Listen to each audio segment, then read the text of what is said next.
Today I'll be demonstrating a figure 8 cast on. This is an easy provisional cast on that's really good for short lengths of stitches. Like right here I have a sideways knit cuff that starts from a provisional cast on, and it's also really good for toe-up socks. So to do this cast on you'll need whatever yarn you're using for your project as well as double pointed needles. To begin this cast on we're going to make a slip knot onto one of our needles.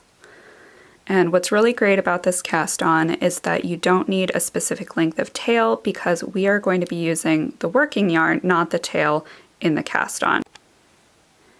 So now we are going to begin our figure 8 wrapping pattern, and that's where the name of this cast on comes from, is the pattern that we're wrapping the yarn in. So for our first stitch, we're starting with the yarn behind both of our needles, and then we're just going to wrap it over that bottom needle and then through the middle, and then behind the upper needle and over, behind the lower needle and over, behind the upper needle and over, behind the lower needle and over, and just continue wrapping in the pattern until you have enough stitches on both of the needles. And when you've wrapped your last stitch, just be sure to pull the yarn to the back of the work because we're going to be starting to work on the upper stitches here. Now that we have all of our stitches on the needles, we can begin to work our first row. So I'm just going to grab another double pointed needle and we're going to slide our stitches towards the edge of the needle. And what can be really helpful is to take the bottom needle and make this length longer so you're not worried about sliding any of these stitches off. We're going to be working with the stitches on the top needle. You'll just begin working your first row as normal, placing your needle through the stitch and knitting. And through the stitch, and just continue working across your first row.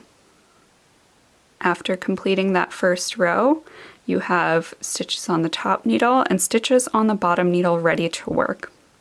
If you're working a sideways project, you'll just continue working on this top needle. If you're working a toe-up sock, you're going to start working in the round and beginning your toe increases. You can also work this method without doing a slip knot at the start of the cast on.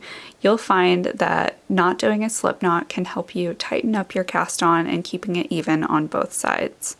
So to do this, you're going to hold your needles parallel and you're also going to hold your yarn just kind of under your thumb with the tail towards your hand and your working yarn in your right hand.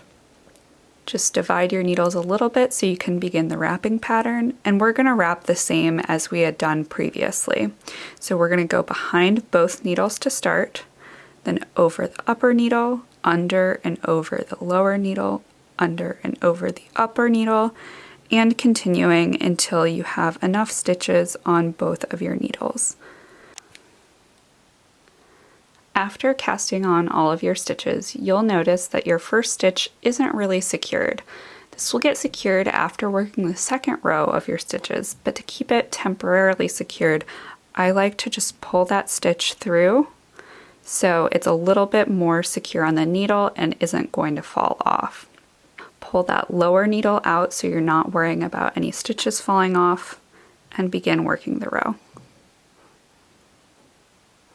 You'll see that these stitches at the end again are having that tendency to just kind of want to fall off. Just hold the yarn with your thumb as you're working the last stitch on the top row. And again, this will not be secured fully until you work the next row of stitches. So just turn your work. And once you work this first stitch on the next row, you'll be set and that won't come apart. And you can just continue working across your next row. What's especially nice about this method is because we did not do a slip knot, you can use that tail to tighten up your cast on and keep things nice and even as you go on.